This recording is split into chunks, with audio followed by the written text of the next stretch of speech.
সুপ্রিয় দর্শক, সবাইকে স্বাগত জানাচ্ছি প্রমিসেস জানতে চাই আজকের পর্বে। আমি নুসরাত রহমান। আমাদের দৈনন্দিন জীবনে নানান চাপ আমাদের সারাক্ষণ মোকাবেলা করতে হয়। এবার এই সমস্ত চাপ মোকাবেলা করবার জন্য আমরা অনেক সময় এমন ধরনের পদ্ধতি ব্যবহার করি যেগুলো আসলে চাপ মনে হয় যে এখন হয়তো চাপটা কমিয়েছে, কিন্তু ওটা দীর্ঘমেয়াদে আরো কিছু সমস্যা তৈরি করে দেয়। প্রিয় দর্শক, আজকের এই পর্বে আমরা এমনই মানসিক চাপ মোকাবেলার কিছু ভুল পদ্ধতি নিয়ে কথা বলবো। আর এই বিষয়ে কথা বলবার জন্য আমাদের স্টুডিওতে আমরা ডেকে এনেছি একজন সাইকোলজিস্টকে। তিনি মোহাম্মদ মেহেদী হাসান, কাজ করছেন মাইন্ড টু হার্টের সাথে লিড সাইকোলজিস্ট হিসেবে। কেমন আছো মেহেদী? হ্যাঁ আপু, ভালো আছি আলহামদুলিল্লাহ। তো এই যে চাপ, মানসিক চাপ নিয়ে আমরা কথা বলবো। প্রতিদিন তো আমাদের অসংখ্য চাপের মধ্যে দিয়ে যেতে হয়, তাই না? তো কেমন আছি আমরা আসলে এই সব চাপের মধ্য দিয়ে? আসলে চাপ মোকাবেলা করতে গিয়ে আমরা নিজেরাও কিছু বেশি চাপে পিষ্ট হয়ে যাই। মাঝে মাঝে খুব স্ট্রেস লাগে, কারণ এখন আপনার বাসা থেকে বের হওয়া থেকে শুরু করে প্রত্যেকটা সিচুয়েশনে কিন্তু বিভিন্ন রকম চাপমূলক পরিস্থিতির সম্মুখীন হতে হচ্ছে। যেমন বাসা থেকে বের হওয়ার পরে প্রথম চাপটাই পড়ে রাস্তার মধ্যে, ট্রাফিক জ্যাম, এরপরে লাইফের স্ট্রেস, অফিসে টাইম মতো পৌঁছানো, সেখানটাতে গিয়ে সার্ভিস চাপ বা অফিস পরিস্থিতিতে বিভিন্ন রকম চাপমূলক যে পরিস্থিতি তো তৈরি হচ্ছেই, এগুলো তো হয়তো ম্যানেজেবল, কিন্তু কিছু কিছু চাপ আছে যেটা আসলে খুবই ভয়ঙ্কর কিছু রোল প্লে করে। তার মধ্যে যদি খুব সহজ করে আমি বলি যে যখন সম্পর্কের দ্বন্দ্বগুলো আসে বা কোনো একটা নেগেটিভ কালচার প্র্যাকটিস হচ্ছে কোনো একটা অফিস এনভায়রনমেন্টে, অথবা খুবই থ্রেটেনিং কোনো যখন লাইফ সিচুয়েশনের মধ্যে পড়ে যেতে হয়, বা কোনো খুব ডিস্ট্রেসিং সিচুয়েশন যখন চারপাশ থেকে তৈরি হয়ে যায়, যেখানে খুব লাইফ থ্রেটেনিং ইস্যু তৈরি হয়ে যায়, এরকম নানাবিধ পরিস্থিতিতে কিন্তু আসলে চাপ তৈরি হতে পারে। আসলে তো আমাদের জীবনের প্রত্যেকটি মুহূর্তেই নানান রকম চাপ আসে, এবং এই চাপ আসলে থাকবে। জীবন মানেই একটা চ্যালেঞ্জ, এবং সেই চ্যালেঞ্জ আমাদেরকে কিছু না কিছু চাপ দেবেই। তো এবার সেই চাপ কখনো কখনো হয়ে যায় যে এমন লেভেলে চলে যায় যেটা আমাদের জন্য নেওয়া কষ্ট হয়ে যায়। কিন্তু একটা লেভেল পর্যন্ত চাপ নেওয়ার ক্ষমতা কিন্তু আমাদের প্রত্যেকের আছে, তাই না? তো আমরা আসলে ওই লেভেলের চাপ নিয়েই কথা বলছি আজকে, যেটা আমাদের সামলাতে কষ্ট হয়ে যায়। যেই চাপটা আসলে আমাদের ক্যাপাসিটিটাকে নষ্ট করে ফেলে, এবং আমরা হয় কি ওই চাপটার সাথে মানিয়ে নেওয়ার জন্য বিভিন্ন রকম ভুল উপায়গুলোর মধ্যে আমরা চলে যাই। একদমই। এবং চাপটা মোকাবেলা তো করতেই পারি না, বরং দেখা যায় আমি যেইভাবে মানিয়ে নিচ্ছি, ওই মানিয়ে নেওয়াটা আমার লাইফের অন্য একটা পার্টকে পুরো আস্তে আস্তে আস্তে আস্তে আক্রান্ত করে ফেলতে থাকে। এবং এই ভুল উপায়গুলো কিন্তু খুব ভয়ঙ্কর কিছু এক্সাম্পল তৈরি হয়েছে। যেমন ইদানিং যেটা খুবই লক্ষণীয়, আমি যদি কিছুটা ওইদিকে প্রোগ্রেসিভ আলোচনায় চলে যাই, যে দেখা যায় মানুষ প্রচন্ড পরিমাণে আচরণগত যে এডিকশন গুলো, যেমন মোবাইল স্ক্রিনে অনেক লম্বা সময় থাকা, সোশ্যাল মিডিয়াতে অনেক হয়তো টাইম স্ক্রল করে যাচ্ছে সেরকম একটা পরিস্থিতি দেখা যায় ভুল উপায় হিসেবে। তারপর আরো কিছু জায়গা দেখা যায় যে তার ভেতরটাতে কোন আচরণগত নির্ভরশীলতা তৈরি হয়ে যায়। যেমন আচরণগত নির্ভরশীলতার মধ্যে দেখা যায় তার মধ্যে হয়তো পর্ন এডিকশন ডেভেলপ করতে পারে, তার মধ্যে বিহেভিয়ারাল সাবস্টেন্স অ্যাবিউজের ডিপেন্ডেন্সি তৈরি হয়ে যেতে পারে। তার মধ্যে দেখা যায় যে সে আরো যেই কোন একটা কম্পালসিভ বিহেভিয়ার সে রিপিটেটিভলি করতে থাকে, অথবা সে খুব বেশি ক্লিনিং এর দিকে এখন ফোকাস হয়ে গেছে, বা লাইফের একটা সার্টেন প্রবলেমকে ফিক্স করার জন্য সে হয়তো এত ওভার প্রেশার করতেছে, অন্য ফাংশনাল জায়গাগুলো হয়তো ইম্পেয়ারমেন্ট হয়ে যাচ্ছে। এরকম কিন্তু কিছু জায়গা লক্ষণীয়। একটু যদি উদাহরণ দিয়ে বলতে পারো ভালো হয়। এক্ষেত্রে আমি যদি খুব সহজ একটা এক্সাম্পল বলি, যেমন কোনো একজন ক্লায়েন্টের খুবই কাল্পনিক ভাবে আমি গল্পটা বলছি, আমি আসলে কোনো স্পর্শগত তথ্য উল্লেখ করতে চাই না, যে ওনার ক্ষেত্রে দেখা যেত যে ওনার যখন খুব বাজে একটা রিলেশনশিপ যেত, তখন তার উপরে চরম রকম ঘৃণা তৈরি হয়ে যেতে থাকলো। এবং এই ঘৃণাটা সে তার আস্তে আস্তে আস্তে আস্তে কোপিং হিসেবে এমন আসলো, সে সমস্ত ডাস্ট বা নোংরা বা যে কোনো জার্মকে প্রচন্ড রকম ভয় পাওয়া শুরু করলো। দেখা গেল সম্পর্কের ঘৃণাটা তার এখন ডাস্টে ক্লিনিং এর জায়গাটাতে এখন চলে এসছে, এবং তার মধ্যে কিছু অবসেসিভ কম্পালসিভ ডিসঅর্ডার সিমটমস কিন্তু ডেভেলপ করলো। এখানটাতে প্যাথোলজিটা কিন্তু ছিল ভয়ঙ্কর ঘৃণা হাজবেন্ডকে, কিন্তু তার অ্যাডাপটিভ কোপিংটা এরকম একটা ম্যানিফেস্টেশন হলো যে খুব বাজেভাবে সে হয়তো কম্পালসিভ বিহেভিয়ারের দিকে সে কিন্তু চলে গেল। সম্পর্কের সঙ্গীকে ঘৃণা করতে সঙ্গীকে গিয়ে ঘৃণা করতে করতে সেই ঘৃণাটা এখন ময়লা আবর্জনার দিকে চলে আসলো। প্রচন্ড ক্লিনিং এর একটা কম্পালসিভ বিহেভিয়ার তার মধ্যে ডেভেলপ করে গেল। সে দেখা যায় বিছানা চাদর ধুতে থাকে, ফ্লোর ক্লিন করতে থাকে, এবং তার কাছে যদি আমার সন্দেহজনক যে ঘরের কার্পেটটা পর্যন্ত সে পারলে ধোয়ার চেষ্টা করে, তার বিছানায় কাউকে সে বসতে দেয় না। তারপরে সে তার কোনো কিছু ধুলে সে পারলে আলমারি ধরে সে আবার কাপড় নামায় সে ধুতে থাকে। মানে খুব ভয়ঙ্কর ভাবে কিন্তু সেটা ডেভেলপ করে গেছে। কিন্তু মূল প্যাথোলজিক্যাল প্রসেসটা হচ্ছে তার বিভৎস রকমের তার বৈবাহিক অভিজ্ঞতাটা একেবারেই ভালো ছিল না, এবং সেই অভিজ্ঞতাটার ঘৃণাটা তার এভাবে ম্যানিফেস্টেড হয়েছে। এবং এটা খুব চমৎকার ভাবে যখন দেখা গেলো যে অরিজিনাল যে প্যাথোলজিটা যখন সলভ হলো, তার এই কম্পালসিভ বিহেভিয়ার কিন্তু কমে গেল, আস্তে আস্তে কমে গেল। এটা তো তুমি খুব এক্সট্রিম একটা এক্সাম্পল, এটা খুব এক্সট্রিম একটা এক্সাম্পল হয়ে গেছে। অবশ্য খুব সাধারণ যেগুলোকে আমরা বলি, যেগুলো আদতে সাধারণ নয়, তার মধ্যে যেমন নিকোটিন স্মোকিং। হ্যাঁ, নিকোটিন স্মোকিং। যে কারোই কাছে এটাই শোনা যায় যে খুব স্ট্রেস লাগছে, একটু স্মোক করে আসি।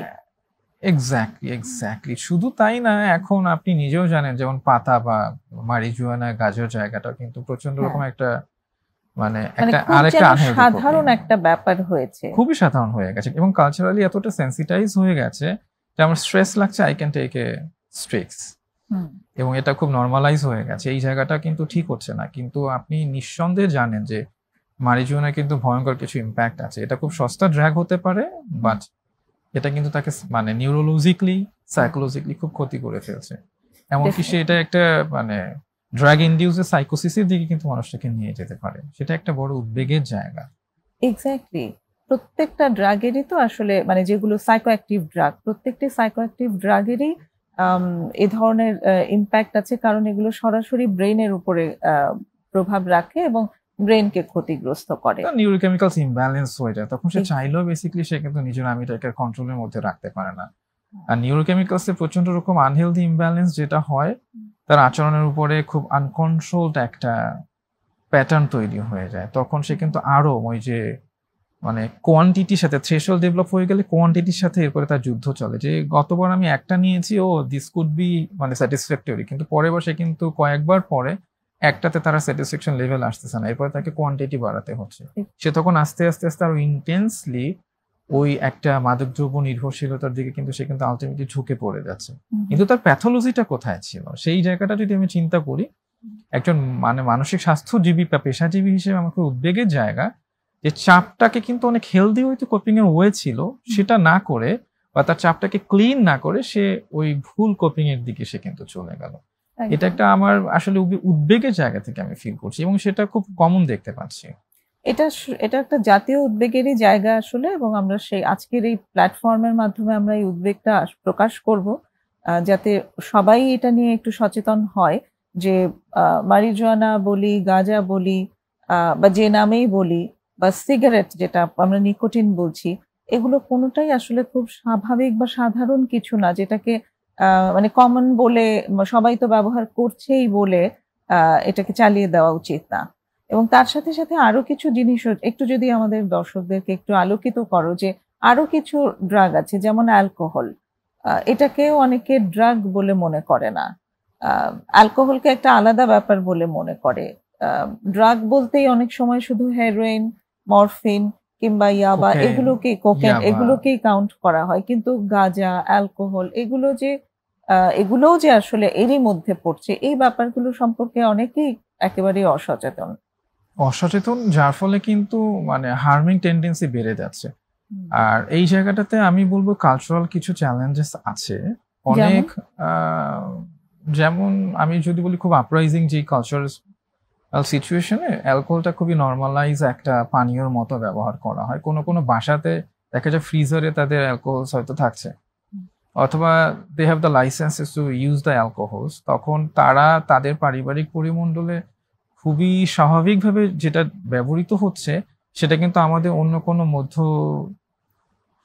মানে যারা মধ্যবিত্ত পরিবারে কিন্তু এই জায়গাটা কালচারালি একেবারে হয়তো মানানসই তো নয়, বরং এটা আসলে টলারেবল, বা তারা হয়তো একেবারে মানিয়ে নিতে কিন্তু পারছে না এই জায়গাটা। এখানটাতে কালচারাল একটা চ্যালেঞ্জেস আছে। পাশাপাশি যেমন কিছু কিছু জায়গাতে আমি বলবো যে যখন মানুষ দেশের বাইরে যাচ্ছে, কিছু কিছু জায়গাতে খুবই ওভার অ্যাভেলেবিলিটি আছে, সে ওখান থেকে হয়তো সে কন্টিনিউয়াসলি নিতে নিতে নিতে তার একটা অভ্যাস হয়ে গেছে, সে হয়তো ওই ব্যাপারটা আস্তে আস্তে আস্তে সে কিন্তু তার অফিস এনভায়রনমেন্ট অথবা সেটা হোম এনভায়রনমেন্টে কিন্তু সে ওই জায়গাটাকে প্রয়োগ করতে পারে। এখানে কিছু লজিক যেমন কাজ করানো হয় যে বিদেশে তো প্রেসক্রাইব করা হয় ক্যানাবিস, তো সেটা তাহলে আমরা কেন নিতে পারবো না? এই একটা যেমন রিজনিং দাঁড় করানোর চেষ্টা করা হয়, এটা সম্পর্কে একটু যদি বলতে চাও। এই জায়গাটা আমি বলবো সে আরেকটা সেই ইরোর বিলিভের মতো যে সবার জন্য একটাই হাতিয়ার, মানে ওইটা ওদের জন্য কাজ করছে, this would be work for me too, কিন্তু না। যেমন আমি যদি ছোট একটা মানে অন্য একটা ডাইমেনশন থেকে একটু দেখি, আমাদের বাচ্চাগুলো বা আমাদের কালচারে দেখা যায় যে খুব একটু অ্যাডভার্স এক্সপিরিয়েন্স নিয়ে বাচ্চারা বড় হয়, তারা একটা চাপমূলক পরিস্থিতি থাকে এবং তাদের ছোটবেলা থেকেই কিছু কিছু একটা ডিসঅর্ডার হওয়ার একটা প্যাটার্ন বা কিছুটা লেস রেজিলিয়েন্সি নিয়েই তারা জীবনে বড় হয়। আর কিছু কিছু বাচ্চারা আছে দেখা যায় they are born with the very posh environment, they have very optimistic positive cultures, ওর যে একটা ইমিউনিটি বা রেজিলিয়েন্সি ডেভেলপ করে, ওর সাথে ওই টুলসটা হয়তো ওয়ার্ক করতেছে প্রেসক্রাইব ড্রাগটা, আপনি যেটা বলছিলেন যে গাঁজার জায়গাটা, কিন্তু ওর ক্ষেত্রে তো সেম টুলসটা কাজ করবে না, কারণ ও অলরেডি ডিস্ট্রেস হয়ে আছে, ওর প্রিডিসপোজিং এমন কিছু টক্সিক ইভেন্ট আছে, ওর লাইফে আদার এত স্ট্রেসফুল বা চ্যালেঞ্জিং অনুভূতি আছে যেটা কিন্তু ওকে ভয়ঙ্কর ভাবে, সে হয়তো এরকম একটা ড্রাগের দিকে গেলে তার নির্ভরশীলতা অনেক ওভারলি ডেভেলপ হয়ে যেতে পারে, কিন্তু সে এই জায়গাটাকে সে কিন্তু বোঝে নাই বা চিন্তাও করে নাই। কিন্তু দেখা যায় যে একটা প্রিডিসপোজিং ফ্যাক্টর হিসেবে কিন্তু ওই জায়গায় আস্তে আস্তে আস্তে আস্তে ভেতর থেকে তখন বের হয়ে গেল, সে দেখা গেল যে অনেক ইন্টেন্স সিমটম ডেভেলপ করে গেছে। যেমন আমার একদম স্পষ্ট মনে পড়ছে, আমার কাছে একজন বলছিল, আমরা কি একটা বিরতি নিয়ে এসে তারপর এই অভিজ্ঞতাটা শুনতে পারি? শিওর, ঠিক আছে। অনেক ধন্যবাদ। একটা ছোট্ট বিরতির সময় হয়েছে, প্রিয় দর্শক সঙ্গেই থাকুন। একটা বিরতি নিয়ে এসে আমরা মেহেদীর কাছ থেকে অভিজ্ঞতাটি শুনবো।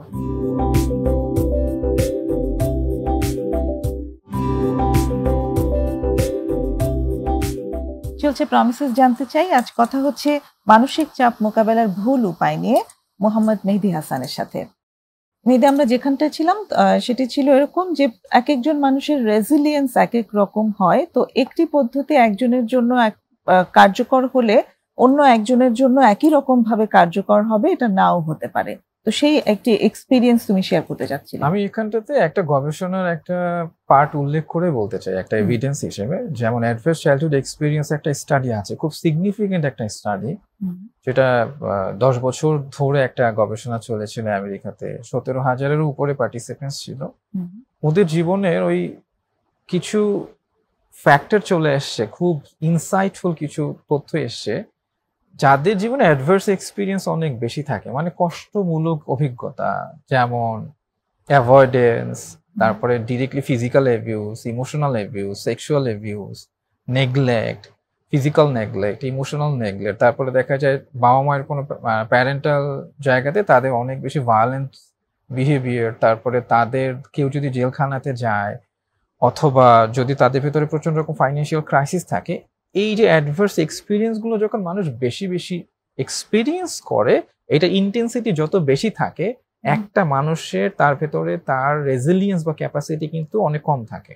আচ্ছা। এবং এমনও দেখা গেছে স্টাডির কিছু রেজাল্টে, যেমন ওটা 1 থেকে 10 একটা স্কেল ছিল, যার ওই স্ট্রেস মানে অ্যাডভার্স চাইল্ডহুড এক্সপিরিয়েন্স স্কেলে যাদের স্ট্রেসের মান যত বেশি ছিল, তাদের লাইফে দেখা গেছে তাদের অসুখের পরিমাণ তাদের শরীরে পরবর্তীতে বেশি বেশি ডেভেলপ করেছে।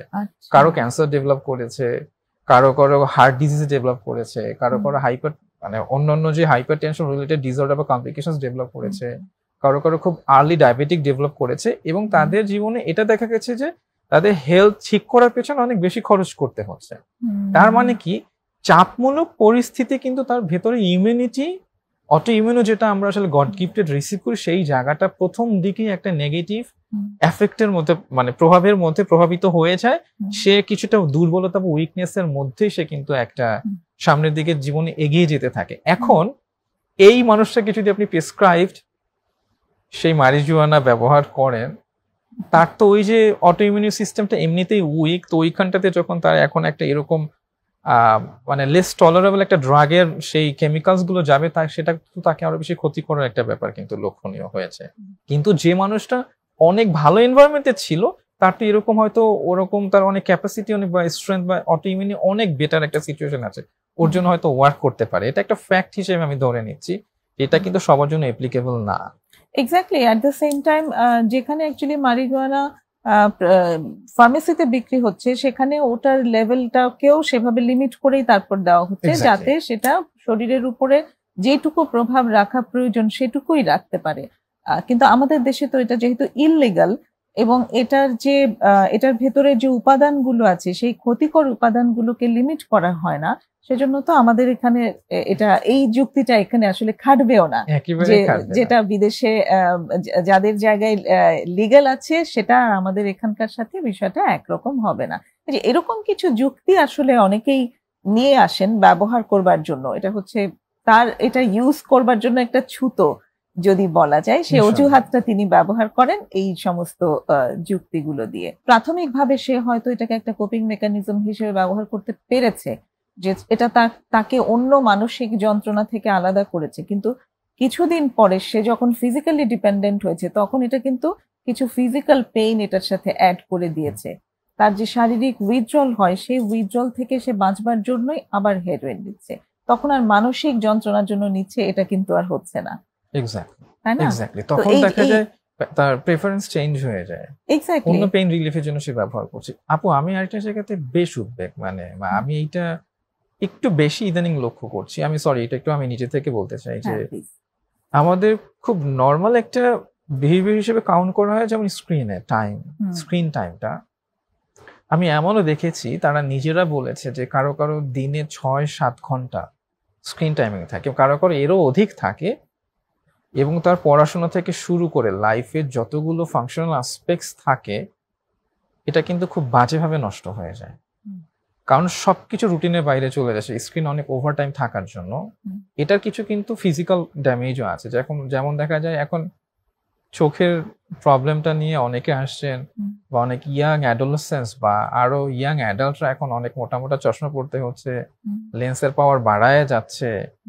এটা কিন্তু আমাকে কিছুটা উদ্বিগ্ন করছে ভালোভাবে, এবং তাদের এই যে নেগেটিভ অ্যাডাপটিভ বা ম্যালাডাপটিভ বিহেভিয়ারটা আমি বলবো, এটাও আসলে আরেকটা বিপর্যয়ের কিন্তু ধারা। এখনো যদি মানুষ এইখানটাতে সচেতন না হয়, সেটা আমি বেশ উদ্বিগ্ন এই জায়গাটাতে। আপনি কি মনে করেন? স্ক্রিন টাইম অবশ্যই, এটা আমারও কাছে মনে হয় যে স্ক্রিন টাইমে আমরা অনেকে এটাই বলি যে আমাকে তো কাজ করতে হয়, এখানে কাজই করতে হয় আমাকে ডিভাইসের থ্রুতে, কিন্তু তাতে তো আসলে কিছু নেগেটিভ ইম্প্যাক্ট আছে। তুমি চোখের কথা বললে, এছাড়াও তো আরো আছে, যেমন শোল্ডার এক, নেকের যে প্রবলেম হয়, ব্যাক পেইন হয়, এই ধরনের ওবেসিটি, এই ধরনের যে ফিজিক্যাল ড্যামেজ গুলো হচ্ছে, সেই ড্যামেজ গুলো কিন্তু খুব সহজে যে রিপেয়ার হয়ে যাচ্ছে তা কিন্তু নয়।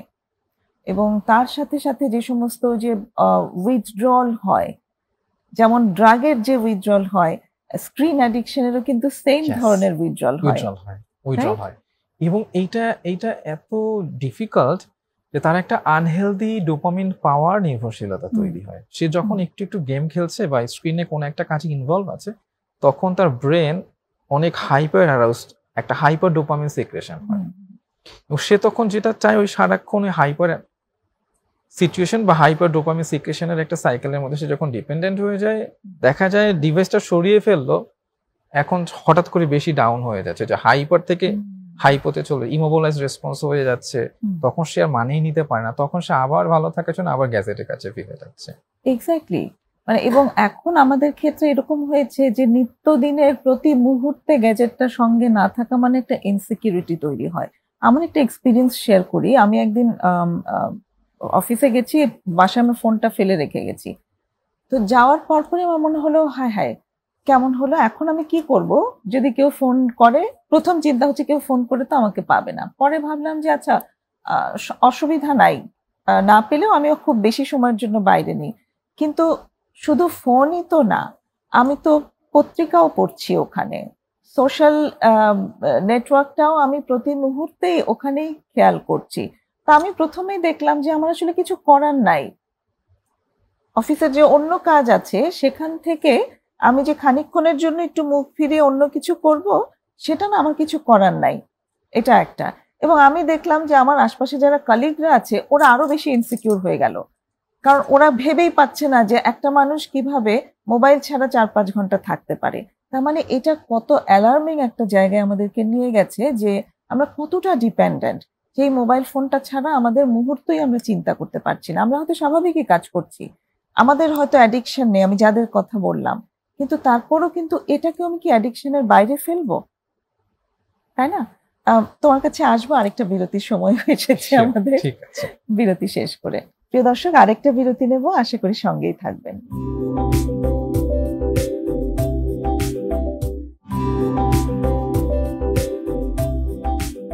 আবারও ফিরে এসেছি বিরতি নিয়ে প্রমিসেস জানতে চাইয়ে। কথা হচ্ছে মোহাম্মদ মেহেদী হাসানের সাথে মানসিক চাপ মোকাবেলার ভুল উপায় নিয়ে।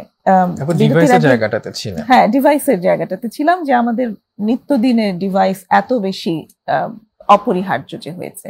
আমি বলবো যে এটা থেকে নির্ভরশীলতা ঝুঁকি আছে। হুম। যারা খুব বেশি সচেতন, আপনি যদি তাদের স্ক্রিন টাইমও চেক করেন, যেমন আমি আমি আমি নিজেকেও ভালো রাখার জন্য ডিজিটাল ওয়েলবিং একটা অ্যাপ আছে বা সিস্টেম আছে ওদের ভেতরটাতে, সবসময় ওইটা দিয়ে ট্র্যাকিং টাইম রাখি। আমার একটা ডিস্ট্রেস টাইমের কথা মনে পড়ছে, গত বছর জুলাই অগাস্টে হুম। যখন খুব উদ্বেগজনক পরিস্থিতি ছিল, তখন দেখা যেত আমার নিজের স্ক্রিন টাইম বেড়ে যাচ্ছে। তখন কয়েকটা দিন বেশ উদ্বেগের মধ্যে গেছে। এবার যেমন মাইলস্টোনের একটা ইনসিডেন্ট ঘটলো, হুম। এটার পরে দেখা গেল আমার স্ক্রিন টাইম বেড়ে যাচ্ছে। তখন এই হুম। কন্ট্রোল ইট, এই যে আমি ব্যবহার করছি, কিন্তু আমি নিজেও ব্যবহার করছি, আমার ডিভাইস আছে বা আমার ডিভাইস ব্যবহার করতে হচ্ছে, কিন্তু যদি নিয়ন্ত্রণহীন হয়ে যায়, আমার যদি কন্ট্রোল না থাকে, এটা কিন্তু বিপদ ডেকে আনতে পারে, বা যে কেউ যে কোনো সময় কিন্তু এটার মধ্যে নির্ভরশীল হয়ে যেতে পারে। এই যে কৌশলী হওয়াটা, এটা খুব শক্তিশালী একটা পাওয়ারফুল যন্ত্র, যেটা আমাদের জন্য আশীর্বাদ, যেটা কাজেও লাগবে, আমাদের ব্যবহার করতে হবে দৈনন্দিন জীবনে, ফাংশনাল যে কোনো কমিউনিকেশনের জন্য থেকে বলি, সবকিছুতেই ব্যবহার করতে হতে পারে, কিন্তু কন্ট্রোল থাকতে হবে। এই টুলসটা খুব বলবো যে খুব পজিটিভ একটা টুলস, কিন্তু you have to be learned it, যে কিভাবে ইউজ করতে হবে। তো এই যে কন্ট্রোলের কথা আসলে বলছো, এখানটাতে যেটা ভয়ের জায়গা সেটি হচ্ছে যে সবার এই নিয়ন্ত্রণের জায়গাটি একরকম না। একেবারেই নাই, বেশিরভাগ একেবারেই। ক্ষেত্রে চাইল্ড অ্যান্ড অ্যাডোলেসেন্ট তারা একেবারেই নাই। প্রচন্ড ঝুঁকিপূর্ণ অবস্থায় থাকে, কারণ তাদের ভেতরে এই নিয়ন্ত্রণের সেন্সটা এভাবে কাজ করে না, যেটা একেবারে। তোমার বা আমার ভেতরে কাজ করছে। আমাদের বয়সে এসে একজন 14-15 মানে 10-11 বছরের বাচ্চা থেকে শুরু করে যদি আমরা 14-15-16-17 এই বয়সটার কথা বলি, তাদের তাদের তো আসলে এই নিয়ন্ত্রণের সেন্সটা একই রকম নয়। একেবারেই না। আমি এমনি খুব মজার একটা কথা মনে পড়লো। আমার ছোটবেলায় আমার যতটুকু মনে পড়ে যে আমাদের বিকেল শুরু হতো খেলার মাঠে, সবুজ ঘাস, ওপাশে পুকুর আছে, মাঠে খেলা হচ্ছে বা আমরা একটা সাইডে খেলছি। This are the exposure. বা আমরা গোল্লাছুট খেলছি, ব্যাডমিন্টন খেলছি, অন্য পাশে ভলিবল খেলছে, অন্য জায়গাতে ক্রিকেট খেলা হচ্ছে অনেক বড় মাঠে, এক একটা স্লটে এক একটা ব্যাচে। কিন্তু এখন সেই আমার গ্রামেও যদি আমি ফিরে যাই, সেই খেলার মাঠ খা খা করে, কোনো কেউ খেলার মাঠে নাই। এবং সেটা কয়েক বছরের মধ্যে এত পরিবর্তন যে এখন কেউ খেলার মাঠে আসার মতো কোনো ইন্টারেস্ট নাই, কোনো মানে খেলার মাঠটা শূন্য হয়ে পড়ে আছে। বাট তারা প্রত্যেকের পকেটে গ্যাজেট আছে। ইভেন দেখা হলেও দেখা যায় ওরা সবাই একটা দলবদ্ধ হয়ে সবাই সবার মোবাইল স্ক্রিনে আছে। মানে এই যে আচরণগত অনেক এত পরিবর্তন, এবং সেটা এত ফাস্টার হচ্ছে, এবং টেকনোলজিক্যাল জায়গাটা এত রেভলিউশনের মতো পরিবর্তন হচ্ছে, কিন্তু এই জায়গাটাতে যদি নিয়ন্ত্রণ হারিয়ে ফেলে, তখন আমি কনসার্ন ফিল করছি যে মানুষের যে ইম্প্যাথি বা সোশ্যাল কানেকশন, কমিউনিকেশন, এবং আমাদের যে কিছু খুব পজিটিভ হেলদি ভ্যালুসগুলো সমাজের মধ্যে প্রচলিত ছিল, বা মরাল মূল্যবোধ, একজন একজনের সামাজিকীকরণ, উপকার করা, মানুষের একটু পাশে থাকা, সহমর্মী হওয়া, এমপ্যাথাইজ করা, একটু রেস্কিউ করা বিপদের সময়, এই যে ওভারঅল মোরাল জায়গাটাতেও কিন্তু এখন আসলে স্খলনের পরিমাণ কিন্তু বেড়ে গেছে, ক্রাইমের কোয়ান্টিটি বেড়ে গেছে, মানুষের ভেতরটাতে পার্সোনালিটি ডিসঅর্ডার এখন ডেভেলপ হওয়ার টেন্ডেন্সি বেড়ে গেছে। আগের থেকে আমিও এখন বসলে দেখি যে পার্সোনালিটি ডিসঅর্ডারের ক্লায়েন্টের হয়তো কোয়ান্টিটি বেড়ে যাচ্ছে। এই জায়গাটা আসলে ওভারঅল উদ্বেগের মতোই কাজ করছে। এটা যদি পরিস্থিতিগত জায়গাটা নিয়ন্ত্রণ না করা যায়, আপনি কি হবে শুধুমাত্র অনেক বেশি সাইকোলজিস্ট বাড়লেই কি সামাজিক ভাবে আমরা খুব উন্নত একটা জায়গাতে পৌঁছে যাব? সেটা কিন্তু উদ্বেগ থেকে যায়। আমরা কাজ করছি আসলে, আমি যদি নিজের এই জায়গাটাকে কন্ট্রোল না করি, বা আমি যদি স্বাস্থ্যকরভাবে এই হেলদি প্র্যাকটিসেস গুলো জীবনে না নিয়ে আসি, সেটা আসলে বেশ একটা নেতিবাচক দিকে ধাবিত হচ্ছে বলে আমি বেশ দুশ্চিন্তা বা উদ্বেগ ফিল করছি। আমিও তোমার সাথে একমত। আমরা আরেকটু যদি আরো কিছু কোপিং স্ট্র্যাটেজির দিকে যাই, তার মধ্যে গেমিং অ্যাডিকশন আছে, গ্যাম্বলিং একটা আছে, এবং আরেকটি আছে পর্ন অ্যাডিকশন। এগুলো সম্পর্কে যদি একটু বলো। এটাও আসলে খুব সহজ হয়ে গেছে, বিকজ আপনি যতগুলো কম্পোনেন্ট বললেন দেখেন সবগুলোর উপস্থিতি একটা চারকোনা বক্স বা মোবাইল ফোনের মধ্যে কিন্তু, স্মার্টফোনের মধ্যে কিন্তু আছে। এবং সে ওভার অ্যাক্সেসিবিলিটি বেড়ে গেছে, এত ইজি অ্যাক্সেসেবল হয়ে গেছে, বা বিভিন্ন প্রসেস ডেভেলপ করেছে। তারা হয়তো বাংলাদেশের আইপি ব্লক করা বা সে কোনো একটা পর্ন সাইটে যেতে পারছে না, কিন্তু সে তখন যেটা করছে, সে আবার ওই টেকনোলজিক্যালি ওই জায়গাটা জানে, ভিপিএন ব্যবহার করতে হয় যেটা অবৈধ বা ইলিগাল, সে ভিপিএন অ্যাক্সেস করে কানেক্ট করে সে কিন্তু আবার ওই দুনিয়াতে হারায় যাচ্ছে। এবং এত সময়ের জন্য হারায় যাচ্ছে, তার ভেতরটাতে তখন কি হয়, তার আচরণগত কিন্তু বৈকল্য ডেভেলপ করে। এবং কি ধরনের হতে পারে? একজন মানুষ ধরো পর্ন অ্যাডিকশনে আছে, এটা কিন্তু শুধু যে ছোট বয়সের মানুষই হয় তা না, অনেকেরই ক্ষেত্রে এটা হয়, মানে বিভিন্ন বয়সে পর্ন অ্যাডিকশন। আমি বলবো যে একেবারে ইয়ং অ্যাডালসেন্স থেকে শুরু করে টিল বার্ধক্যে যারা আছে তারাও যে কেউ এখানটাতে নির্ভরশীল, কারণ জিনিসগুলো তো এত অ্যাভেইলেবল, প্রত্যেকের ডিভাইসে এটা সম্ভব।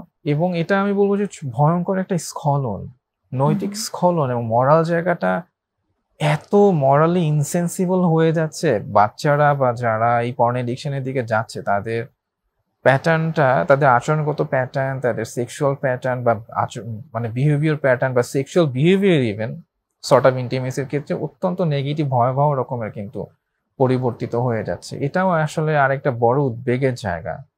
মানে একটু কি ছোট করে বলা যাবে যে কি ধরনের পরিবর্তন আসলে আসে এখানে? যেমন আমি যদি খুব স্বাস্থ্যকর ভাবে বলি যে মানুষের যে নর্মাল সেক্সুয়াল বিহেভিয়ার, তার ওয়াইফ বা হেলদি যে সামাজিক বন্ধনগুলো থাকে স্বামী স্ত্রীর মধ্যে, কিন্তু দেখা যায় তারা পর্ন যখন দেখছে ওখানটাতে কিন্তু অনেক ভীষণ রকম একটা অনৈতিক এবং অনাকাঙ্ক্ষিতভাবে হয়তো লম্বা ডিউরেশন বা অনেক পেইনফুল একটা এক্সপোজার তৈরি করার চেষ্টা করা হয়েছে। দেখা যায় ওই এক্সপিরিয়েন্সটা তারা যখন নিজেদের স্বাস্থ্যকর ইন্টিমেসির মধ্যে নিয়ে আসার চেষ্টা করছে, সেটা কিন্তু তাদের জায়গাটাতে আসলে কখনো ওই জায়গাটা, ওই প্রসেসটা হয়তো অ্যাপ্লিকেবলই না স্বাস্থ্যকর স্বামী স্ত্রীর মধ্যে সম্পর্কের ক্ষেত্রে। কিন্তু ওই প্রসেসগুলো যখন আনছে, তাদের লাইফটাও কিন্তু অনেক বেশি পেইনফুল হয়ে যাচ্ছে। এটা কিন্তু অনেক বেশি কমন লক্ষণীয়। মানে বলছো যে যখন এই ধরনের সাইটগুলো দেখা হয়, তখন ডিজায়ারটা এমন লেভেলে চলে যায়, অনেক আনহেলদি ডিজায়ার, অনেক আনহেলদি ডিজায়ার হয়ে যায়। সেজন্য সে আবার তার স্বাভাবিক জীবনের মধ্যে সেটাকে অ্যাকোমোডেট করতে চেষ্টা করে, এবং তখন সেটা যখন পারে না, ওটা একটা ডিসস্যাটিসফ্যাকশন ক্রিয়েট করে, অনেক অনেক অনেক ফ্রাস্ট্রেশন তৈরি করে। এবং এই ফ্রাস্ট্রেশন নিয়েও আমার কাছে মনে এখন কাজ করতে গিয়ে এরকম ক্লায়েন্টও আসে প্রচন্ড পরিমাণে সেক্সুয়ালি ফ্রাস্ট্রেটেড, ভয়ঙ্কর রকম সেক্সুয়ালি ফ্রাস্ট্রেটেড। এবং আমার যেটা মনে হয়, এই ফ্রাস্ট্রেশনটা এত বাড়ছে, উদ্বেগজনক হারে বাড়ছে, এবং এটার আস্তে আস্তে আস্তে আস্তে ফ্রিকোয়েন্সি বাড়ছে, ইন্টেন্সিটি বেড়ে যাচ্ছে। এটা আরেকটা গভীর সমস্যার দিকে ধাবিত হচ্ছে, এবং অনেক অস্বাস্থ্যকর হয়ে যাচ্ছে এই জায়গাটা। আর এই জায়গাটা যদি নিয়ন্ত্রণ না হয়, আসলে এটা আরেকটা বড় কারণ। এখানটাতে কি আপু, আচরণগত জায়গাতে তো স্বামী স্ত্রীর সম্পর্কটা নষ্ট হচ্ছেই, এবং তার যে মরাল থটের জায়গাটা, মানুষ যেমন সে তার স্বামী স্ত্রীর সম্পর্ক ছাড়া বিয়ে বহির্ভূত সম্পর্ক আগে কখনোই করতো না, বাট তার এখন এত আনহেলদি ডিজায়ার তৈরি হচ্ছে, সে দেখা গেল স্যাটিসফ্যাকশন তো পাচ্ছে না, বা ফ্রাস্ট্রেশন থেকে সে তখন আবার বারবার বিভিন্ন রকমের এক্সট্রা ম্যারিটাল অ্যাফেয়ার দিকে কিন্তু ঝুঁকে পড়ছে। এবং দেখা যায় টিনরা তো ওদের হয়তো ম্যারিটাল রিলেশনশিপ হয় নাই, ওরা একটা রিলেশনশিপে গিয়ে ওভারলি হয়তো তারা ইন্টিমেসিতে হয়তো চলে যাচ্ছে। এই জায়গাগুলো আসলে একটা ভয়ঙ্কর উদ্বেগের জায়গা আমি মনে করছি। এটা কিন্তু একটা আনহেলদি ম্যালাডাপটিভ কোপিং এর মধ্যেই পড়ে। এটা একটা ম্যালাডাপটিভ কোপিং। গ্যাম্বলিং এর একটা অ্যাডিকশন হয় অনেকের ক্ষেত্রে। এই মানে এটা সম্পর্কে যদি একটু বলো, এটার ইমপ্যাক্টটা কি আসলে? আমি একটু আপনার কাছ থেকে এই জায়গাটা শুনতে চাই, তারপরে আমি আপনার সাথে যুক্ত হতে চাই। হ্যাঁ, গ্যাম্বলিং এর ক্ষেত্রে যেরকম মানে যে কোনো জায়গায় টাকা দিয়ে খেলছে, এবং তারপর সেই ইয়েটাতে আরো খেলতে ইচ্ছা হচ্ছে, আরো খেলতে ইচ্ছে হচ্ছে। তো আমি বুঝতে পেরেছি, মানে এটাও যদি আপনি দেখেন, এটা ইন্টেন্সিটি অনেক বাড়ছে আগের থেকে। যেমন এখন সোশ্যাল মিডিয়াতে যে সাইটগুলো আছে, অ্যাড হিসেবে বিভিন্ন রকম গ্যাম্বলিং সাইট কিন্তু প্রমোট করা হচ্ছে। ইভেন আপনি প্রমোশনাল স্পন্সর যেই কোনো কন্টেন্ট ক্রিয়েটর, ইভেন তারা তাদের ভিডিওর মধ্যে গ্যাম্বলিং এর অ্যাডটাকে পাবলিশ করছে, ওখান থেকে তাকে একটা মোহ তৈরি করা হচ্ছে বা লোভ তৈরি করা হচ্ছে, তুমি যখন গ্যাম্বলিং এ যাবা তুমি একদম অতি দ্রুত অনেক বেশি বড়লোক হয়ে যাবা বা অনেক বেশি ডলার ইনকাম করতে পারবা বা অনেক বেশি টাকা ইনকাম করতে পারবা। সে লোভের মধ্যে পড়ে, আর ওইটার আসলে এমন একটা অ্যালগোরিদম সেট করা, প্রথম দিকে সে কিছু সার্টেন পয়সা হয়তো সে পাবে বা ওখান থেকে সে হয়তো কিছু আউটপুট পাবে, কিন্তু সে এরপরে যখন আরো বেশি পয়সা ইনকাম করে একটা হয়তো লোভ থেকে যাচ্ছে, তখন তার অর্জিত সম্পদ তো হারায়, বরং তখন লোন করে সে যেটা ইনভেস্টমেন্ট ছিল সেটাও হারিয়ে ফেলে। এটা তো অনেক বেশি বেড়ে গেছে, অনেক কেস দেখা যায় যে তার জীবনে সর্বোচ্চ হারিয়ে ফেলেছে, সেই লোন দেনায় ডুবে গেছে শুধু গ্যাম্বলিং এর মধ্যে। ইমপ্যাক্টের আসলে কোনো মানে নেগেটিভ ইমপ্যাক্টের আসলে কোনো শেষ নাই, সবগুলোই নেগেটিভ ইমপ্যাক্টে ভরা। আমরা আরেকটা বিরতির সময় চলে এসেছি, ফিরে এসে আমরা শুনবো যে কিভাবে হেলদি উপায়ে আমরা কোপিং করতে পারি। প্রিয় দর্শক, আরেকটা বিরতি নেব, সঙ্গেই থাকুন।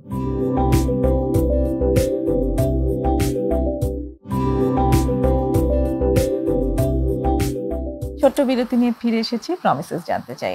কথা হচ্ছে চাপ মোকাবেলার ভুল উপায়, এই বিষয়ের উপর কথা বলছেন মোহাম্মদ মেহেদী হাসান। মেহেদী, আমরা এতক্ষণ আসলে জানলাম তোমার কাছ থেকে যে মানসিক চাপ মোকাবেলার কত রকম ভুল উপায় হতে পারে। তো এবার এই পর্যায়ে এসে আমরা জানতে চাই সঠিক উপায়গুলো কি, কিভাবে আমরা এইসব ভুল উপায়গুলো, আমরা কোনো কিছুর অ্যাডিকশনে যেতে চাই না, আমরা এমন কিছু করতে চাই না যেটা আমার জন্য হার্মফুল, স্বাস্থ্যকর ভাবে আমি চাপ মোকাবেলা করতে চাই। কারণ চাপ তো আছেই, জীবনে চাপ থাকবে, সেখানে অ্যাডভার্স অনেক কিছু থাকবে, কিন্তু তারপরও আমরা যেন স্বাভাবিক সুস্থভাবে সেইটাকে মোকাবেলা করতে পারি। আমি একটা প্রবাদ দিয়ে শুরু করতে চাই। ছোটবেলায় আমার মনে পড়ে যে জন্ম হোক যথাযথা, কর্ম হোক ভালো, একটা প্রবাদ ছিল। আমার হঠাৎ করে কর্ম হোক ভালো পার্টটাকে আমি নিতে চাই বেসিক্যালি। মানে আমি যদি খুব ভালো কাজের মধ্যে দিয়ে আমার দিনটাকে শুরু করি এবং আমি প্রোঅ্যাক্টিভলি যদি ভালো কাজগুলোই একটা সিরিজ ওয়াইজ একটা ডিসিপ্লিনের মধ্যে করতে করতে করতে করতে সেখানটাতে নিজের যত্ন হতে পারে, সেটা ফিজিক্যাল এক্সারসাইজ দিয়ে সকালবেলা শুরু হতে পারে, হাঁটতে যাওয়ার মধ্য দিয়ে, হাঁটতে যাচ্ছি সেখানটাতে আমার দেখা যায় স্ট্রেস রিলিফ হয়ে যাচ্ছে, আমি কার্ডিও অনেক এক্সারসাইজ করছি সেখান থেকে আমার স্ট্রেস রিলিফ হচ্ছে, তারপরে আমি মুক্ত বাতাসে যে নিঃশ্বাস নিচ্ছি সেখান থেকে আমার ভেতরের হৃদযন্ত্র অনেক বেশি ভালো অক্সিজেন পাচ্ছে, একটা স্বাস্থ্যকর অভ্যাস আমার মধ্যে তৈরি হচ্ছে, সেটা সুস্থতার পাশাপাশি কিন্তু একটা হেলদি কোপিং স্ট্র্যাটেজি হতে পারে। তারপর আমি বলবো যে স্বাস্থ্যকর যে ধর্মীয় যে রিচুয়ালস গুলো আছে এটাও হেলদি কোপিং এর মধ্যেই পড়ে। কারণ মানুষের যখন দেখা যায় একটা মরাল স্ট্রেংথ থাকে তার বিলিভারের উপরে, সে যখন সেটা প্রত্যেকটা রিলিজিয়নে সে তার যখন প্র্যাকটিসিং থাকে, সে তার মরালিটিটাকে সে খুব আইডিয়ালি ফোকাস করে এবং সে প্রার্থনা করে, এটা কিন্তু তাকে খুবই একটা কানেকশন, একটা ভরসা জায়গা তৈরি করে সেই জায়গাতে। তারপর আমি বলবো যে গ্র্যাটিটিউড প্র্যাকটিসটা অনেক দারুণ একটা ওয়ে, যা আমাদের মহান সৃষ্টিকর্তার উপরে কৃতজ্ঞতা প্রকাশ করা, তার শরণাপন্ন হওয়া যে কোনো প্রয়োজনে বা যে কোনো সাহায্যের জন্য, এবং সে যে আমাদেরকে এত ব্লেসিং একটা সিস্টেম দিয়ে আমাদেরকে এত সুন্দরভাবে বাঁচিয়ে রেখেছেন পৃথিবীতে, ওই জায়গাটার জন্য গ্রেটফুল হওয়া বা যে কোনো ইতিবাচক পরিবর্তনের জন্য, যেমন ইসলামে বলে শুকর গুজার হওয়া, হয়তো অন্যান্য রিলিজিয়ন অন্য কোনো কিছু টার্মিনোলজি আছে, এই গ্র্যাটিটিউডটা প্রকাশ করা যেতে পারে। গ্র্যাটিটিউড আমরা সৃষ্টিকর্তার প্রতি যেমন প্রকাশ করব, তেমনি আমাদের সাথে তো আরো অনেকে আছে যাদের প্রতিও আমরা ইনস্ট্যান্ট গ্র্যাটিটিউড শো করতে পারি। আমাদের যারা বড়রা আছেন বা আমার কলিগ আছেন, আমার বাড়িতে যে হেল্পিং হ্যান্ড আছেন, আমি কিন্তু প্রত্যেককেই আমার গ্র্যাটিটিউড প্রকাশ করতে পারি, কারণ তারা না সাপোর্ট করলে আমার পক্ষে কিন্তু এই জীবনটা এইভাবে সহজভাবে যাপন করা, মানে যতটুকু সহজভাবে যাপন করছি সেটা করতে পারতাম না। তো সেই গ্র্যাটিটিউড আমরা সকলের ক্ষেত্রে এবং সকল ক্ষেত্রে প্রকাশ করতে পারি। এক্স্যাক্টলি, এটা আমার যে কোনো স্বাস্থ্যকর সম্পর্ক যেগুলো আছে, বাবা মা, ভাই বোন, চাচা চাচি, ওদিকে মামা মামি, ফুপা ফুপি, যে কোনো শ্রদ্ধাভাজন যে মানুষগুলো আছে তাদের প্রতি আমরা গ্রেটফুল থাকতে পারি, বা সে একটা ভালো সময় কেটেছে তাকে একটু ধন্যবাদ জানানো, তুমি অনেক সুন্দর কিছু সময় দিলে আমাকে, এই জন্য আমি মনে ভেতর থেকে তোমার আন্তরিকতাটাকে অনেক এপ্রিসিয়েট করছি। দেখা যায় আমাদের মধ্যে এতটা কমে গেছে এই যে সোশ্যাল কমিউনিকেশনের, মানে বাট আমি চাই যে এই জায়গাগুলো আসুক। এবং আমার আরেকটা কথা মনে পড়ছে, আমি যখন কথা বলছি আমার ছোটবেলায় একটা ইমাজিনেশন হচ্ছে, আদর্শ লিপি সে একটা লাইন যে সকালে উঠিয়া আমি মনে মনে বলি সারাদিন যেন আমি ভালো হয়ে চলি। এই যে ভালো হয়ে চলার যে জায়গাটা, মানে একটা একটা পজিটিভ ভাইব্রেশন কিন্তু তৈরি করে ভেতর থেকে, যে আমি ভালো হয়ে চলছি, তার মানে কি একটা সুনিয়ন্ত্রিত পদ্ধতিতে আমি আমার জীবনটাকে যাপন করছি, যেখানটাতে আমি খুব মরাল একটা সিস্টেমে চলছি, একটা হেলদি ডিসিপ্লিনের মধ্যে যাচ্ছি, এবং সবকিছুর উপর গ্রেটফুল থেকে আমি আসলে আমার জীবনটাকে সামনের দিকে এগিয়ে নিয়ে যাচ্ছি। এরপরে আমি যদি আরো কিছু হেলদি কোপিং এর কথা বলি, যেমন স্পোর্টস হতে পারে, খেলাধুলার জায়গাটা হতে পারে, সোশ্যাল যেই খুব সুন্দর হেলদি অ্যাক্টিভিটি গুলো আছে, সামাজিক যে বিভিন্ন সোশ্যাল অর্গানাইজেশন গুলো আছে, যেমন আমার মনে পড়ে আমার খুব নিকটাত্মীয় একবার রোড অ্যাক্সিডেন্ট করলো। ওনার এত বিভৎস রকম বাজে অ্যাক্সিডেন্ট, আমি নিজেই খুব উদ্বেগজনক পরিস্থিতিতে পড়ে গেছি। আমি তখন ব্লাড ডোনেশন যে অর্গানাইজেশন আছে ওরকম একটা সংস্থায় ফোন করলাম, ওখান থেকে খুব দ্রুত একজন মানুষ আসলো, ভলান্টিয়ার, উনি সাথে আরেকজনকে নিয়ে আসলো, বিকজ ওনার এমার্জেন্সি 3 ব্যাগ রক্ত দরকার ছিল। তো এই যে একটা সামাজিক যে জায়গাতে একটা মানুষের সেই রক্তটা না হলে ওই অপারেশনটা করতে পারতেছিল না, ওরকম একটা ফ্র্যাকচার হওয়া রোগী হয়তো খুব আরো ক্রুশিয়াল সিচুয়েশনে চলে যেতে পারতো, কারণ অনেক রক্ত চলে গেছে তার শরীর থেকে। এখন এইরকম যে সামাজিক হেলদি সংস্থাগুলো আছে, এই প্রতিষ্ঠানগুলোতে ইনভলভ হলে কি উপকারটা হচ্ছে, একদিকে হলো সে মানুষের জীবনে কল্যাণের কাজ করছে, সে একটা সঠিক সংখ্যের সাথে আছে, এবং সে করে জীবন বাঁচানোর যে একটা পরিপূর্ণ বা পূর্ণতার জায়গাটা সে কিন্তু অর্জন করছে। এরকম সুস্থ হেলদি সংগঠনের সাথে জড়িত হওয়া যেতে পারে, বিভিন্ন সোশ্যাল যে ওয়েলবিং অর্গানাইজেশন গুলো আছে সেটাতে কন্ট্রিবিউট করা যেতে পারে। এছাড়াও বিভিন্ন রকম সামাজিক সচেতনতামূলক কাজের মধ্যে ইনভলভ হওয়া যেতে পারে কোপিং হিসেবে। পাশাপাশি আমাদের এখন কিছু, আমার খুব ভালো লাগছে একটা জায়গা, যে উদ্বেগ বেড়ে গেল, কিছু কিছু ভালো সঙ্গ তৈরি হচ্ছে। যেমন এখন আমাদের খুবই কমনলি দেখা যায় অনেক ম্যারাথন গ্রুপ যেমন তৈরি হচ্ছে আমাদের ঢাকাতে, দেখা যায় এই যে 10 কিলোমিটার হেলথ কনসিয়াস গ্রুপ হওয়া। তো এই জায়গাগুলোতে ইনভলভ হওয়া, পাশাপাশি নিজে ওই হেলদি রিচুয়ালস এর মধ্যে নিজেকে নিতে পারলে কিন্তু ভীষণ রকম এই স্ট্র্যাটেজি গুলো মানুষটাকে একটা সুন্দর স্বাস্থ্যকর জীবনের ক্ষেত্রে ফিরিয়ে নিয়ে আসতে পারে। মানে তুমি বলতে চাচ্ছ যে কোপিং স্ট্র্যাটেজি আমার তখনই ভালো হবে যদি আমি ওভারঅল আমার লাইফটাকে ডিসিপ্লিন রাখি এবং স্বাস্থ্যকর ভাবে জীবনটাকে যাপন করি। এক্স্যাক্টলি, ভালো হয়ে চলার জায়গাটা যখন আসবে, আমি একটা মেটাফরি ব্যবহার করছি যে ভালো হয়ে যাওয়াটা। এখন ভালোর ভেতরটাতে ভালো অনেক কিছু আসবে, এরকম ছোট ছোট ছোট ছোট কালেকটিভ অনেকগুলো ভালো মিলে আমি একটা বড় ভালো ক্যারি করব যখন ভেতরটাতে, যেটা আমাকে বেনিফিটেড করবে, আমার সম্পর্কগুলোকে বেনিফিটেড করবে, আমার চারপাশের প্রত্যেকটা মানুষকে যখন বেনিফিটেড করা শুরু করবে, তখন দেখা যাবে সমাজে একটা আলো তৈরি হয়ে যাবে, আর ওই আলো অনেককে ছুঁয়ে যাবে। ভালোটাও এভাবে ছড়িয়ে মানুষ আসলে সেই আলোটা ছড়াতে পারেন। এক্স্যাক্টলি, তিনি যদি ভেতর থেকে সুস্থ হন, মানে শারীরিক ভাবে সুস্থ, তাহলে তার মানসিক সুস্থতাও তিনি রক্ষা করতে পারবেন এবং তার পক্ষে অন্য মানুষগুলোকেও সুস্থ রাখাটা সম্ভব। এবং আরেকটা কথা না বললে আমার কাছে মনে হয়েছে অপূর্ণ থেকে যায়, যেমন কেউ কেউ অনেক ধরলাম সে খুব বেশি সাফার করছিল, এখন সে পারতেছে না নিজে, তার এই সাইকোলজিক্যাল ইস্যুটা এত ইন্টেন্স হয়ে গেছে, অনেক প্রবলেম্যাটিক হয়ে গেছে বা ভয়ঙ্কর ভাবে সে বিপর্যস্ত হয়ে গেছে, সে তো ম্যালাডাপটিভ কোপিং এর দিকে চলে গিয়েছে।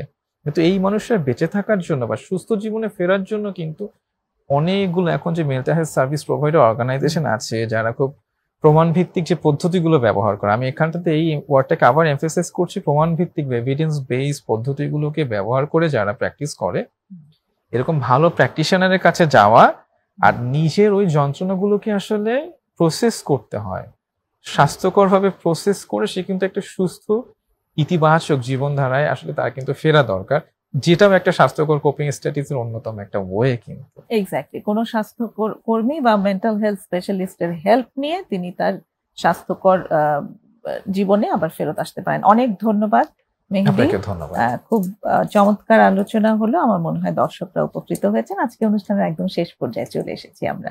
প্রিয় দর্শক, একদম শেষে আছি আমরা। যাওয়ার আগে সবাইকে আবারও শুভেচ্ছা জানাচ্ছি এবং আগামী পর্বের আমন্ত্রণ জানিয়ে শেষ করছি। খোদা হাফেজ।